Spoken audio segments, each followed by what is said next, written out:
I'm going to just tell you a little bit about the impetus for this study. I decided to shadow 5 high school students for a year. This quote from Kevin is basically what he said. I said, you know, it looked like you were really liking that particular class, and you were raising your hand, and it kind of looked like you were learning. And he looked at me and he said, no. People don't go to school to learn. They go to get good grades, which brings them to college, which brings them to a high-paying job, which brings them to happiness. Or so they think. We've had several schools now, 14 schools in the Bay Area, take our survey. The overall average, we have 3.04 hours of homework each weeknight. Instant messaging, almost 2 hours a night. But for some of them, it's really hard to split the IM time and the homework time. It's very, because they're doing it at the same time. This is not a huge red flag in terms of, compared to the other stressed out schools that we study, you're about the same. So here's a typical answer when we said, what causes you the most stress and why? It's just so much to do. What about me time?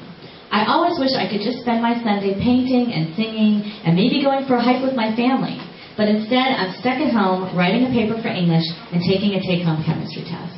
Here's some perceptions of homework. 35% think they have just the right amount of homework each night. 64% think they have too much homework each night, and that came through loud and clear in the qualitative questions too. Here it's a disturbing percentage.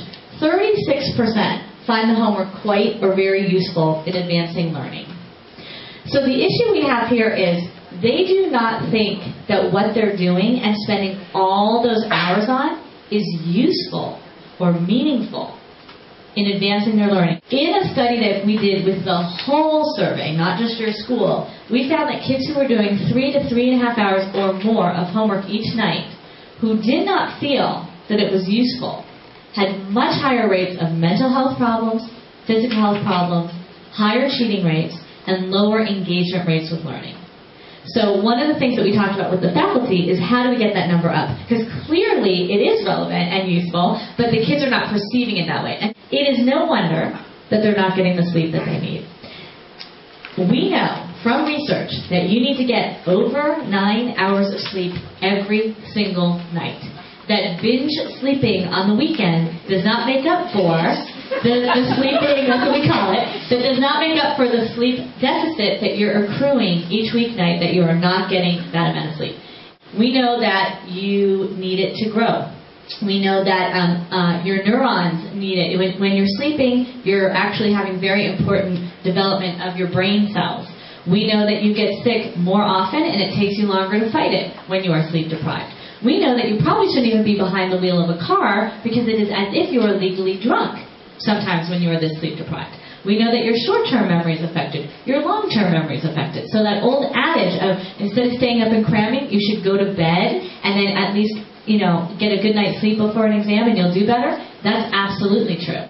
77% reported that they were often or always stressed by schoolwork. 35% reported that they were often or always stressed by their extracurricular activities.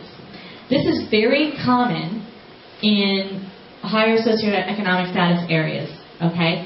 We have kids who feel like they have to do these extracurricular activities because if they don't, they'll be letting you down.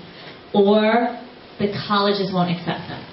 So where most people would do extracurricular activities because it's a stress buster, because they love it, because they are regenerated by it, we have kids who are doing something where the stress buster becomes the stressor.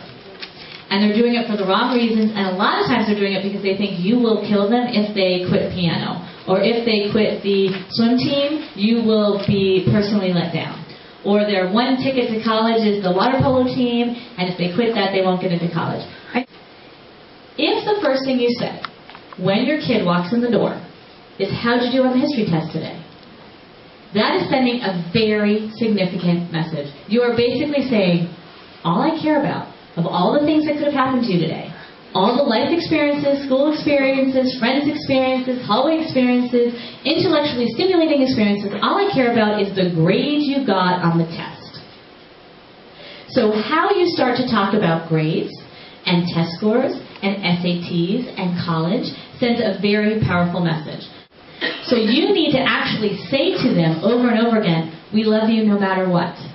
Another kid, and this was here told their teacher today, I am trying as hard as I can in this class, and I'm getting a B. And I'm kind of proud of that B. But when I go home and I tell my parents I'm getting a B in the class, they are saying to me, you're not working hard enough. Work harder. So they think that you perceive effort and grades to be one and the same. And I can tell you, they're not. Not everybody can work hard, and get an A. What do grades mean? What does success mean? What is the end goal here? Do you want a kid who's getting perfect grades, but who is cutting, who is taking drugs, who feels miserable, who is sleep deprived, and in the long run going to be burnt out? She might be getting great grades and be getting into the best college. But when she gets to that college, and this is what happens at many of these schools, they are so fried, they are so tired of playing the game, they can't even open a book. We see kids self-medicating in this population 2 to 3 times more likely to self-medicate with alcohol and drugs over stress than compared to urban Oakland populations. The number one drug at many universities used to be asthma medication of their incoming freshmen. It is now Prozac. In the long run, it doesn't matter where you go to undergraduate college. I know you don't believe me. I had Harry in here earlier confirming it. I said this to your kids. We talked about it. I gave them lots of examples. I can give you lots of examples. Honestly, they could go to community college. Don't freak out at me.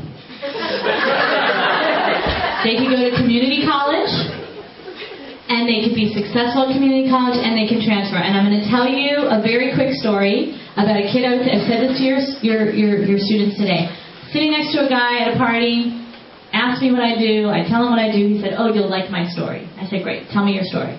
He said, "I failed out of high school."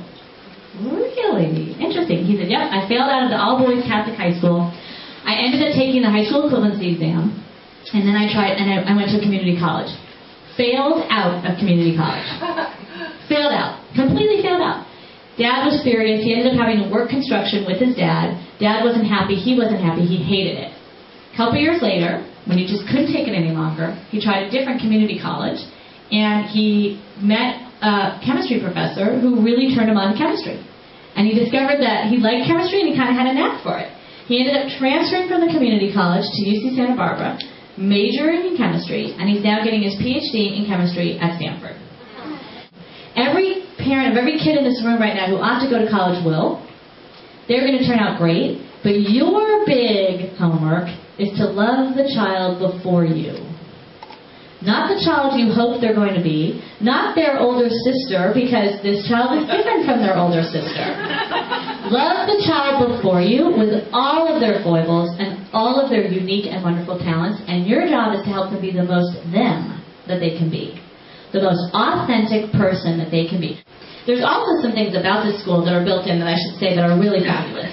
The late start on Wednesdays, the fact that they have free periods throughout the week, the fact that they have narratives in addition to grades, the fact that they have this unique AP structure where you can opt in, where there's not this tracking, the fact that you get electives and get to decide junior and senior year the kinds of courses you want to take in English and whatnot, that they believe that there is this real caring environment.